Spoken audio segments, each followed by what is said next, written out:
Hi guys, ഇന്നത്തെ video എന്താണെന്നറിയോ guys? ഞാൻ മലർച്ച മുട്ട നോക്കി നോക്കുമ്പോൾ ഇതാണ് അമ്മച്ചത് കിടിലൻ കറി. റെസ്റ്റോറൻറ്റ് സ്റ്റൈലാന്നാട്ടോ അമ്മച്ചി പറഞ്ഞത്. നമുക്ക് ഇതിൻ്റെ ഇൻഗ്രീഡിയൻസ് എല്ലാം നോക്കിയാലോ. ഒരു ഫ്രൈ പാൻ വെച്ചിട്ട് അതിൻ്റെ അകത്ത് കുറച്ച് തക്കാളി മുറിച്ചിട്ടിട്ട് ഉപ്പ് ഇട്ട് നല്ലോണം വാടാൻ വെക്കുക. അധികം വാടിയാൽ കൊണ ഉണ്ടാവില്ല. പിന്നെ വേറൊരു ചട്ടി വെച്ച് അതിനകത്ത് എണ്ണയും പിന്നെ കുരുമുളകല്ല ജീരകവും വെളുത്തുള്ളി ഇഞ്ചിയും സവാളയും പച്ചമുളകൊക്കെ ഇട്ട് നല്ലോണം ഒന്ന് ഇളക്കി ഒരു അധികം വാടണ്ട, ഓവറാവണ്ട, കുറച്ചൊന്ന് വാടിയതിന് ശേഷം കുറച്ച് നമ്മൾ ആദ്യം പൊരിച്ച് വെച്ച തക്കാളി ഇട്ട് അത് ഇട്ട് കൊടുക്കുക. പിന്നെ സോയാ സോസ് കുറച്ചിട്ട് കൊടുക്കുക. അതിന് ശേഷം കച്ചപ്പ് ഉണ്ടെങ്കിലാണ് കേട്ടോ ഇതൊരു നല്ലൊരു രസം ഉണ്ടാവും. ഇത് മുക്കിയിട്ട് ഇട്ടിട്ട് വരുന്നില്ല ഗൈസ്. ഞാൻ വന്നു ഗൈസ്. പിന്നെ അതും ഇട്ടിട്ട് നല്ലോണം ഇളക്കുക.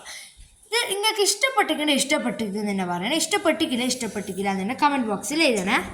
അതിൻ്റെ ഇടയ്ക്ക് ഇതിൻ്റെ അകത്ത് മഞ്ഞപ്പൊടി മുളക് പൊടി ഇട്ടിട്ട് എൻ്റെ ഇടയിൽ പറയാൻ പറഞ്ഞതാണ്. അതും കൂടി ഉണ്ട്. പിന്നെ അതും കൂടി നല്ലോണം ഒന്ന് ഇളക്കുക ഗൈസ്. ഇതാണ് വലിയ ഓവറാക്കിയിട്ട് ഇളക്കുന്നുണ്ട് കേട്ടോ.